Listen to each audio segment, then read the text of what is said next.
NDA ಮೈತ್ರಿಕೂಟ ಸಭೆಯಲ್ಲಿ ಪ್ರಧಾನಮಂತ್ರಿ ನರೇಂದ್ರ ಮೋದಿಜಿಯವರು ಆಗಮಿಸುವಾಗ ಸಂವಿಧಾನ ಪುಸ್ತಕಕ್ಕೆ ಗೌರವದಿಂದ ನಮಸ್ಕರಿಸಿದರು.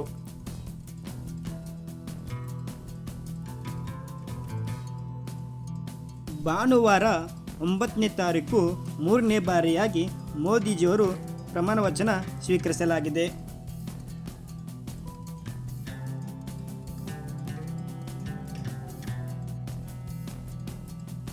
ಎಲ್ಲರೂ ಈ ವಿಡಿಯೋಕ್ಕೊಂದು ಲೈಕ್ ಮಾಡಿ, ಹಾಗೆ ಸಬ್ಸ್ಕ್ರೈಬ್ ಮಾಡಿ, ಶೇರ್ ಮಾಡಿ, ನಮ್ಮ ಚಾನಲನ್ನು ನೀವು ಬೆಳೆಸಬೇಕಂತ ನಾನು ನಿಮ್ಮಲ್ಲಿ ಕೇಳ್ಕೊಳ್ತಿದ್ದೇನೆ.